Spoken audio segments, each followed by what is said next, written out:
যে প্রত্যয়টা ব্যক্ত করার চেষ্টা করেছি বা এর আগেও আমরা বলেছি যে আর্থিক স্বচ্ছতা এবং জবাবদিহিতার বিষয়টা বাংলাদেশের রাজনৈতিক সংস্কৃতিতে এই গণ অভ্যুত্থানের মধ্য দিয়ে গড়ে ওঠা যে তরুণ প্রজন্ম এবং জাতীয় নাগরিক পার্টি আমরা সেটা নিশ্চিত করতে চাই এবং আমরা সেটা কিভাবে করব সেটার একটা মডেল আমরা কিন্তু আজকে উপস্থাপন করেছি। এই মডেলের ভিত্তিতে হয়তো অনেক আলোচনা আসবে বা সমালোচনা আসবে, আমরা সেটিকেও গ্রহণ করব, কিন্তু আমাদের নীতিগত জায়গাটা হচ্ছে আর্থিক স্বচ্ছতা এবং জবাবদিহিতা।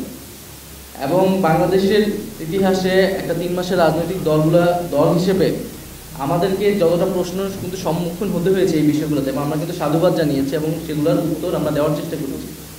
কিন্তু আমরা একই সাথে চাবো যে এই একই প্রশ্ন বা সমালোচনা বা জিজ্ঞাসার জায়গাটা আমাদের অন্য রাজনৈতিক দলগুলোর প্রতিও থাকতে হবে। কারণ আমরা যদি রাজনৈতিক সংস্কৃতির পরিবর্তন করতে চাই সামগ্রিকভাবে, এটা কোনো একক দলের পক্ষে কিন্তু সম্ভব না।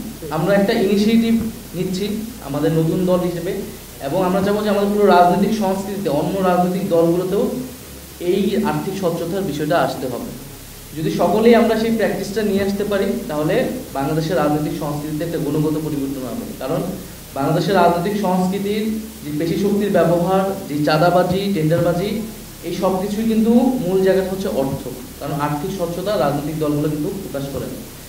তো আমরা বলতেছি যে আমরা আমাদের যেই প্রতি বাৎসরিক রিপোর্ট, সেই রিপোর্টে আয়ের উৎস, ব্যয় সামগ্রিকভাবে সেটা আমরা প্রকাশ করব। এবং নির্বাচন কমিশনের কাছে আমরা যখন রেজিস্ট্রেশন নিতে যাব, আমাদের এই মাসে সকল কাগজপত্র জমা হবে। যেহেতু আমাদের দল এখন প্রাতিষ্ঠানিক রূপে যাচ্ছে, রেজিস্ট্রেশন আমরা আশা করি আমরা দ্রুত সময়ের মধ্যে পাবো। তাই আমরা আর্থিক যে ব্যবস্থাপনাটা সেটাও আমরা সম্পূর্ণ একটা প্রাতিষ্ঠানিক ব্যবস্থাপনার উপর দাঁড়াতে করাতে চাচ্ছি, এবং নির্বাচন কমিশনে আমরা আমাদের সকল হিসাব প্রদান করব। আরেকটি বিষয় হচ্ছে যে যারা সাধারণ মানুষ জুলাই গণ অভ্যুত্থান থেকে কিন্তু আপনারা দেখেন যে এই গণ অভ্যুত্থান যে একজন প্রশ্ন করেছিলেন যে এটা আসলে সাস্টেনেবল হবে কিনা। আমরা জানি যে আন্দোলন আর সংগঠন আলাদা জিনিস বা রাজনীতি আলাদা জিনিস, কিন্তু আমাদের রাজনীতির ভিত্তিটাই কিন্তু হচ্ছে জনগণের সেই ম্যান্ডেট। কারণ আমরা জনগণের মধ্য থেকে, আন্দোলনের মধ্য থেকে, রাজপথ থেকে গড়ে উঠেছি। যদি জনগণ আমাদেরকে সমর্থন না দেয় রাজনৈতিকভাবে, আর্থিকভাবে, নৈতিকভাবে, তাহলে আসলে আমরা রাজনৈতিকভাবে টিকে থাকতে পারবো। ফলে আমাদের মূল উদ্দেশ্যটা হচ্ছে সেই জনগণের সমর্থনটা নেওয়া। এবং আমরা আন্দোলনের সময় দেখেছি যে ক্রাউড ফান্ডিং বলে, আমরা কিন্তু সেই আন্দোলনের সময় থেকে এটা শিখেছি। সেটা অনেক ম্যানুয়ালি হতো, আমরা এটাকে এখন ডিজিটাল একটা ফরম্যাটে নিয়ে আসার চেষ্টা করছি।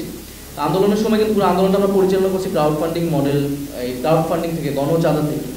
তো এই ট্রেডিশনালি আমরা সেটাও হয়তো গণচাঁদা সেটাও আমাদের অব্যাহত থাকবে। আর ডিজিটাল যে সিস্টেমটা সেটা আমরা দেশ এবং দেশের বাইরে থেকে আমরা সে একটা ফান্ডিং পাবো। আরেকটি বিষয় হচ্ছে সবার কাছে আহ্বান থাকবে, যারা আমাদেরকে সমর্থন করতে চান, যারা আমাদেরকে সহযোগিতা করতে চান, কেউ কোনো ব্যক্তিগত কাউকে টাকা বা অর্থ সহায়তা দিবেন না। কারণ আমাদের একটা কেন্দ্রীয় একটা মডেল তৈরি করা হয়েছে, আমাদের সবগুলো ব্যাংক অ্যাকাউন্ট বা মোবাইল ব্যাংকিং অ্যাকাউন্টগুলো কিন্তু পার্টির নামে। কোনো ব্যক্তিগত অ্যাকাউন্টে কোনো ব্যক্তির কাছে কেউই অর্থ দিবে না। জাতীয় নাগরিক পার্টি এই নীতিতে বিশ্বাস করেন। আর এছাড়া যদি আমাদের ফাইন্যান্স টিম রয়েছে, আমাদের অ্যাকাউন্ট নাম্বার রয়েছে, এর বাইরে যদি কোনো প্রতিষ্ঠান বা কারো কাছে আমাদের এনসিপি বা আমাদের ছাত্রদের নামে যদি কেউ নাম ব্যবহার করে, সেটিও আমাদের কাছে জানাবেন, আমাদের দপ্তরে জানাবেন, আমাদের শৃঙ্খলা কমিউনিকেশন জানালে আমরা সেটা যথাযথ ব্যবস্থা নেব। কারণ অনেক জায়গায় আমরা দেখেছি যে আমাদের নাম ব্যবহার করে অনেক ধরনের অনৈতিক সুবিধা নেওয়ার চেষ্টা করা হয়েছে। আবার একই সাথে আমরা বলবো যে মিডিয়া ট্রায়ালের শিকারও আমরা হয়েছি। মিডিয়াতেও আমাদেরকে নানাভাবে আমাদের নেতিবাচকভাবে উপস্থাপনের চেষ্টা করা হয়েছে বিভিন্ন ইস্যুতে। তো আমরা আমাদের জায়গা থেকে সততা এবং স্বচ্ছতা, জবাবদিহিতা নিয়ে এগিয়ে যাচ্ছি।